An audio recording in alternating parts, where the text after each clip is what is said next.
तो आप लोग का स्वागत है हमारे YouTube चैनल में। आपका प्यारा सार्थक लाया है एक नई कहानी जिसका शीर्षक है नया साल गरीबों का। तो चलिए शुरू करते हैं। गोवा में समुद्र के किनारे सागर नाम का एक लड़का उदास मन से रेत के घर बनाता और तोड़ देता, फिर बनाता फिर तोड़ देता। उसे ऐसा करते देख डेविड नाम का एक आदमी बोला, ए लड़के, यहाँ से हट जा, हमें यहाँ पर नए साल की तैयारी करनी है, जल्दी हट। सब सुन लो, यहाँ से वहाँ तक सभी सजावट जल्दी जल्दी करनी है। ये नया साल क्या होता है अंकल? तुझे नया साल नहीं पता? नया साल यानी कि न्यू ईयर।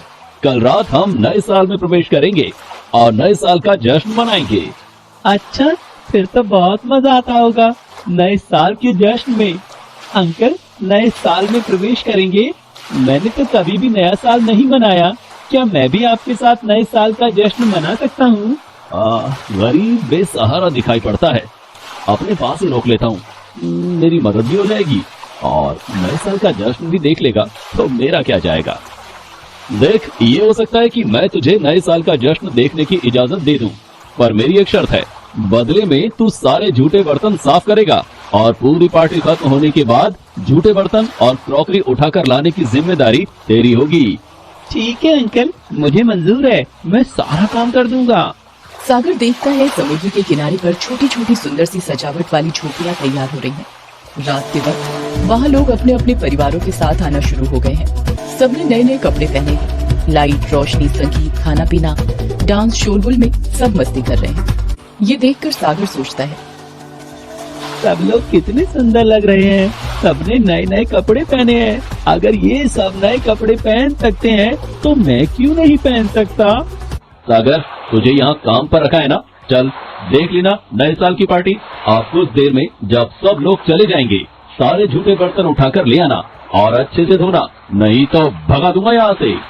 डेविड अंकल, ये नए साल की पार्टी अभी और कितने दिन चलेगी? अभी कुछ दिन और चलेगा नए साल का जश्न। फिर तो मैं कुछ दिन और रुक सकता हूँ ना डेविड अंकल? काम करता रहे, मुझे क्या दिक्कत होगी। चल अब बातें बनाना बंद कर और जल्दी जल्दी काम खत्म कर। अगले दिन सागर फिर नए लोगों को पार्टी में धूम मचाते देखता है। अब वो भी उन सबके बीच जाने की कोशिश करता है, पर वो जब अपने कपड़ों को देखता तो यही सोचता है, मेरे कपड़े तो गंदे और फटे हुए हैं। बहाने से ये कोल्ड ड्रिंक ले जाता हूँ और कुछ देर मस्ती करके वापस आ जाऊंगा। नए साल के जश्न में लोगों को झूमता देख सागर अपने कदम नहीं रोक पाता। वो बहाने से वहाँ पहुँचता है। तभी भीड़ में उसके हाथ से कोल्ड ड्रिंक की ट्रे गिर जाती है। एक आदमी उसे लात मारकर गुस्सा करने लगता है। तेरी इतनी हिम्मत, तूने मेरा इतना महंगा सूट खराब कर दिया। ये इस पार्टी का मैनेजर कहाँ है? अब क्या हुआ सर? ऐसे लड़कों को नौकरी पर रख लेते हो जिन्हें काम तक नहीं करना आता। ऐसे नौकरों को तो निकाल बाहर करना चाहिए। मेरे कपड़े खराब कर दिए। अगर ये नौकर दोबारा मुझे यहाँ दिख गया तो फिर तुम सोच भी नहीं सकते कि मैं क्या कर सकता हूँ। आप गुस्सा मत हो। ये सर, मैं अभी इस लड़के को नौकरी से निकाल देता हूँ। मुझे क्षमा कीजिए, यदि आपको हमारी वजह से कोई परेशानी हुई है तो। चल निकल यहाँ से, आज के बाद यहाँ दिखाई दिया ना तो मुझसे बुरा कोई नहीं होगा। चल भाग यहाँ से। गलती हो गई डेविड अंकल, मैं आज के बाद ऐसी गलती नहीं करूंगा। मुझे नौकरी से मत निकालो, मुझे इस नौकरी की बहुत जरूरत है। अब मैं तेरी एक नहीं सुनूंगा, तेरी वजह से मेरा नुकसान होगा तो तू भरपाई करेगा क्या? सागर रोता हुआ वहाँ से चला जाता है और दूर समुद्र के किनारे पर बैठकर रोने लगता है। सागर एक बार फिर डेविड के पास माफी मांगने जाता है। डेविड अंकल, मैं वादा करता हूँ अब कभी भी गलती नहीं करूंगा। माफ कर दो डेविड अंकल। लेकिन डेविड उसकी तरफ देखता तक नहीं है। सागर मायूस और निराश हो जाता है। इस बात को पूरा एक दिन बीत जाता है।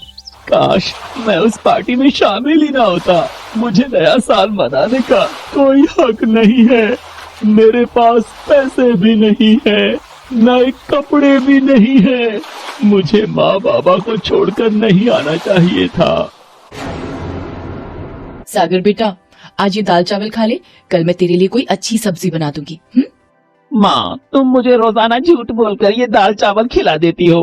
आज खा रहा हूँ, कल दोबारा मत बोलना। सागर, तू जानता है तेरे बाबा थोड़ी बहुत मजदूरी करके पैसे कमाते हैं, जिससे एक वक्त का खाना बनता है। हमारे पास बिल्कुल भी पैसे नहीं होते। मैं खूब पैसे कमा कर लाऊंगा माँ। माँ बाबा, मैं आपको बिना बताए पैसे कमाने आ गया था। मैंने सोचा था ये नौकरी मिल गई है, अब पैसे जुड़ जाएंगे, पर मेरे से भूल हो गई माँ। मैं अपने आप से किया वादा नहीं निभा पाया। अरे कोई मेरे बच्चे को बचाओ, मेरा बच्चा समुद्र में डूब रहा है। बचाओ मम्मी डैडी, बचाओ बचाओ मम्मी डैडी, बचाओ। ये किसका बच्चा है? अरे वो सामने वो बच्चा समुद्र की लहरों के बीच डूबता जा रहा है। रुको बच्चे, मैं तुम्हें बचा लूंगा, घबराओ नहीं, मैं आ रहा हूँ। सागर को तैरना आता था, इसलिए उसने बच्चे को बचा लिया और किनारे पर ले आया। मेरा बच्चा ठीक तो है ना? पेट में पानी भर गया था, मैंने निकाल दिया है, अब होश आ जाएगा। तुम्हारा बहुत बहुत शुक्रिया बेटे, तुमने मेरे बच्चे की जान बचा ली। गॉड ब्लेस यू बेटे। तुम तो वही हो जिस पर कल मैं चिल्लाया था और नौकरी से निकलवा दिया था। ओह, आई एम सॉरी बेटा, मुझे माफ कर दो। आप माफी मत मांगिए सर, आप मेरे से उम्र में बड़े हैं। मैनेजर, सागर की नौकरी मेरी वजह से छूटी थी। सागर एक होनहार लड़का है, इसे मेरे कहने पर दोबारा नौकरी पर रख लीजिए। सर, सागर को चिंता करने की कोई जरूरत नहीं होगी, ये अब मेरे पास ही रहेगा। मुझे पता है सागर एक बहुत ही होनहार बालक है। सागर, तुमने हमारे बच्चे की जान बचाई, ये हम पर तुम्हारा बहुत बड़ा उपकार है। शुक्रिया आंटी, मुसीबत में किसी की जान बचाना हमारा पहला कर्तव्य है, ये मैंने अपनी माँ से सीखा है। सचमुच तुम्हारे संस्कार बहुत ही अच्छे हैं बेटे, और इन्हीं संस्कारों की बदौलत देखना एक दिन तुम बहुत आगे जाओगे। सागर खुश हो जाता है, डेविड सागर को दोबारा नौकरी पर रख लेता है। धीरे धीरे सागर की मेहनत और ईमानदारी देखकर डेविड सागर को गोवा में अपने दूसरे होटल की जिम्मेदारी भी सौंप देता है। सागर खुशी खुशी पैसे कमाकर छुट्टी लेकर घर पहुंचता है। सागर मेरे बच्चे, तू कहाँ था इतने दिन? तेरी माँ का तेरे बिना बुरा हाल है, वही मंदिर में बैठी भगवान से तेरी सलामती की प्रार्थना कर रही होगी। माँ देखो, मैं आ गया हूँ, मैं लौट आया हूँ। ये तो मेरे सागर की आवाज है। मेरे बेटे, तू कहाँ चला गया था अपनी माँ को बिना बताए? माँ बाबा, मैं आपके लिए नए साल की खुशियाँ लेने गया था। मैं जहाँ रहता हूँ अब आप दोनों भी मेरे साथ रहोगे। सागर अपने माता पिता को सारी बात बताता है, जिसे सुनकर वे दोनों बहुत खुश होते हैं।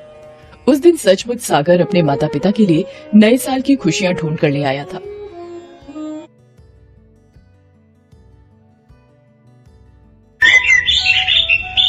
नीलम क्लास में आ ही रही थी कि अचानक वो बहुत तेज की गिर जाती है। उसकी बैसाखी एक तरफ जाकर गिरती है। ये लंगड़ी का रोजाना का यही ड्रामा है, आते ही पूरी क्लास का माहौल बिगाड़ देती है। नीलम, मेरी बच्ची कैसे गिर गई? उठ बेटा उठ। नीलम, ये तेरी बैसाखी, ये ले। सोनिया और नीलम एक ही कॉलेज में पढ़ती हैं। नीलम एक गरीब अपाहिज लड़की है। उसकी माँ रमा उसी कॉलेज में सफाई का काम करती है। नीलम पढ़ने में अच्छी है, साथ ही रमा भी वही काम करती है। इसी वजह से नीलम को इसी कॉलेज में एडमिशन मिल गया। सोनिया एक पैसे वाली लड़की है, जो बात बात पर नीलम और उसकी माँ का अपमान करती रहती है। एक सुबह, रमा आंटी पोछा लगाओ तो मेरी बेंच पर ये चाय की बूंदे भी साफ कर देना। माँ को कितने दुख झेलने पड़ रहे हैं। काश मैं अपाहिज ना होती तो माँ को ये दिन न देखने पड़ते। बापू भी शराब पीकर रोज माँ को मारते पीटते हैं, वो भी मेरी वजह से कितना कुछ सुनती हैं। नीलम का पिता रमेश शराबी था। रोज रात को पीकर वो उसकी माँ रमा को मारता पीटता था। रमा बेचारी कॉलेज में साफ सफाई का काम करके घर का गुजारा करती थी और किसी तरह वो अपनी बेटी नीलम को पढ़ा रही थी। नीलम जब अपने पिता के दुर्व्यवहार को देखती तो बहुत रोती। एक शाम तो हद ही हो गई जब रमेश कुछ लोगों को घर ले आया। जी आइए आइए, रमा ये सुंदरलाल जी हैं, इस शहर के बड़े व्यापारियों में से एक हैं। मैंने इन्हें अपनी नीलम के बारे में बताया था, ये नीलम से शादी के लिए तैयार हो गए हैं। मैंने तो कह दिया है हमारे पास लड़की के सिवा कुछ नहीं है देने के लिए। जरा इधर आना, ये लड़का नहीं एक 60 से 65 वर्ष का बूढ़ा इंसान है। जरा इसकी उम्र तो देखो, तुम इसके साथ अपनी बेटी की शादी करना चाहते हो? खबरदार, तेरी जरा सी आवाज भी आई। एक तो तेरी लड़की के लिए रिश्ता ढूंढ कर लाया हूँ, ऐसे नखरे दिखा रही है जैसे तेरी लड़की कहीं की हूर की परी हो। सबको पता है हमारे नसीब फूटे हुए हैं, हमारी बेटी लंगड़ी है। जब तक मैं जिंदा हूँ मैं अपनी बेटी को ऐसे ही किसी के गले नहीं बांधूंगी। कितने पैसे खाए हैं लोगों से शराब पीने के लिए। हमें कोई शादी नहीं करनी, आप सब यहाँ से चले जाइए। मेरी बेइज्जती करने के लिए तू यहाँ लेकर आया था। एक तो तेरी अपाहिज लड़की पर तरस खाकर मैंने उससे शादी करने के लिए हाँ कह दी। चलो भाइयों यहाँ से, सारी उम्र अपनी लंगड़ी बेटी को बैठा कर रखना। तेरी वजह से मेरा कितना नुकसान हो गया। ये वैसे कुछ काम की नहीं, कम से कम इसकी शादी के बदले कुछ फायदा हो जाता। पूरे 2 लाख रुपए सुंदरलाल जी शादी के बदले देने वाले थे मुझे, तूने सब खराब कर दिया। हट, बोतल चढ़ाने दे, सारा नशा उतार दिया। रमेश एक लालची पिता था। वो चाहता था कि वो नीलम की शादी उस अमीर सुंदरलाल से कर दे ताकि उसे पैसे मिल जाए। इसलिए वो सुंदरलाल को दोबारा मनाने के बारे में सोचने लगा। नया साल आने वाला था। सोनिया कॉलेज में एक अनाउंसमेंट करने वाली थी। फ्रेंड्स, मैं आप सबको बताना चाहती हूँ कि इस बार न्यू ईयर की पार्टी मेरी तरफ से है और आप सब इनवाइट हो। ये पार्टी मैं एक बहुत ही मशहूर क्लब में देने जा रही हूँ। फिर तो बहुत मजा आने वाला है। तुम्हारे नए साल की पार्टी का अलग ही मजा है। ड्रिंक्स, स्नैक्स, डांस पार्टी और बहुत कुछ। ये सोनिया लंगड़ी को भी बुलाना है क्या? वो देख क्लास में आ रही है। अरे बुला लूंगी, इसको भी बड़ा मजा आने वाला है। कोई ना कोई मनोरंजन करने वाला भी तो होना चाहिए, वरना पूरी पार्टी बोर जाएगी। रुक, मैं इसको आने के लिए कहती हूँ। नीलम, मैं अपने घर पर नए साल की पार्टी करने जा रही हूँ। वो बुलाए है। मैं चाहती हूँ कि तुम भी इस नए साल की पार्टी में जरूर आओ। देखो, मना मत करना। मैं चाहती हूँ कि हम सारे आपसी भेदभाव मिटाकर नए साल की शुरुआत करें। काम्या, तुम्हें भी आना है। मुझे पता है तुम नीलम की बेस्ट फ्रेंड हो, तो तुम दोनों का साथ भी रहेगा। ठीक है सोनिया, मैं और नीलम आ जाएंगे। तो ठीक है, कल रात तुम सब टाइम पर क्लब पहुंच जाना। काम्या, तुझे तो पता है मैं पार्टी और क्लब वगैरह नहीं चाहती, फिर तूने हाँ क्यों बोल दिया? मैंने सुना है सोनिया की न्यू ईयर पार्टी देखने वाली होती है। चल लेंगे ना, फिर न्यू ईयर पार्टी रोज रोज थोड़ी होती है। ठीक है, पर एक बार माँ से पूछ लूं। घर जाकर नीलम रमा को सारी बात बताती है। नीलम, सोनिया का स्वभाव तो तुम जानती हो, पता नहीं तुम्हें भेजते हुए डर लग रहा है। आंटी जी, आप घबराओ नहीं, नीलम अकेली नहीं जा रही है, मैं भी उसके साथ पार्टी में जा रही हूँ। हम कुछ देर रुककर वापस आ जाएंगे। ठीक है काम्या, कुछ देर के लिए हम चलते हैं। नीलम और काम्या सोनिया की न्यू ईयर की पार्टी में चले जाते हैं। नीलम एक गरीब परिवार में पली बड़ी थी। वो पहली बार ही किसी क्लब पार्टी में आई थी। सोनिया, ये लड़की कौन है जिसे पार्टी में बुला गया है? मॉन्टी, तुम देखते जाओ, पार्टी का मजा दुगना करने के लिए इसे यहाँ बुलाया है। काम्या, मैं कुछ देर यहाँ बैठ जाती हूँ। तुम मेरी चिंता मत करो, तुम दोस्तों के बीच एंजॉय करो। ठीक है, फिर मैं थोड़ी देर में सबसे मिलकर तेरे पास आती हूँ। तू यहाँ बैठ जा। इतनी देर में सोनिया माइक पर अनाउंसमेंट करने लगती है। फ्रेंड्स, जैसा कि आपको पता है अगले 1 घंटे में हम सब नए साल में एंटर करेंगे। तो अभी सब लोग डांस फ्लोर पर आएंगे और झूम कर नाच कर नए साल का स्वागत करेंगे। सब लोग आ चुके हैं। Music please. नीलम, तुम वहाँ टेबल पर क्या कर रही हो? तुम डांस करने नहीं आ रही क्या? अरे सोनिया, भूल गई, ये तो लंगड़ी है, ये ठीक से खड़ी भी नहीं हो पाएगी और तुम इसे नाचने के लिए बोल रही हो। ओह, मैं तो भूल ही गई। सॉरी नीलम, तुम तो डांस कर ही नहीं सकती। तो फ्रेंड्स, आप लोग डीजे पर ड्रिंक्स और पार्टी के साथ म्यूजिक एंजॉय कीजिए। मॉन्टी, मेरे लिए एक ग्लास ड्रिंक बनवा लाओ प्लीज। ये मुझे ऐसे समझती है जैसे इसके बाप को ना कहूं। इसे सबक सिखाना ही पड़ेगा। ये गई नशे की गोलियां ड्रिंक में। सोनिया, तुम्हारा ड्रिंक। मॉन्टी, मुझे चक्कर आ रहे हैं। आओ, कुछ देर रूम में चलते हैं। ये इस लड़के ने सोनिया की ड्रिंक में क्या मिलाया था और ये ऊपर कहाँ जा रहे हैं? मुझे कुछ गड़बड़ लग रही है। मॉन्टी, मेरी आंखों के आगे अंधेरा आ रहा है। तुमने मेरी ड्रिंक में कुछ मिलाया है क्या? बस कुछ ही देर की बात है सोनिया, फिर तुम मेरी बाहों में होगी। ये क्या कह रहे हो मॉन्टी? मुझे छोड़ो, छोड़ो मुझे। अरे, इतनी मुश्किल से तो मेरे हाथ में आई हो, कैसे छोड़ दूं? बहुत दिनों से तूने मुझे अपना नौकर बना कर रखा हुआ था। आज मैं तेरे से अपना बदला लेकर ही रहूंगा। मैं तुझे कहीं का नहीं छोड़ूंगा। ये तो सोनिया है और ये मॉन्टी इसके साथ क्या कर रहा है? मुझे सोनिया को बचाना होगा, पर मैं क्या करूं? नीलम सोनिया को बचाने के लिए अपनी बैसाखी से पीछे की खिड़की तोड़कर किसी तरह अंदर आ जाती है। सोनिया भागकर नीलम के गले लग जाती है। नीलम अपनी बैसाखी से मॉन्टी पर वार करती है। इतनी देर में सोनिया कमरे का दरवाजा खोल देती है और होटल स्टाफ शोर सुनकर अंदर आ जाता है। सर, ये लड़का मोंटी मेरे साथ जबरदस्ती कर रहा था। आप चिंता मत कीजिए मैडम, मैं अभी पुलिस को बुलाकर इसे गिरफ्तार करवाता हूँ। आप घबराइए मत। सोनिया, तुम ठीक हो ना? नीलम, आज तुम्हारी वजह से भगवान का शुक्र है मैंने मोंटी को तुम्हारी ड्रिंक में कुछ मिलाते देख लिया। मुझे उस पर शक हुआ और सही वक्त पर मैं वहाँ पहुँच गई।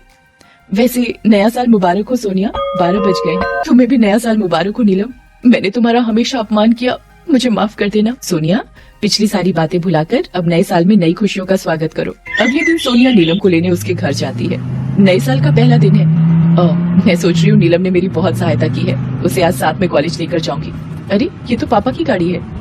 ये नीलम के घर के बाहर कैसे? सुंदरलाल जी, अब नीलम मना नहीं करेगी। हमें आपके साथ हमारी बेटी नीलम का रिश्ता मंजूर है।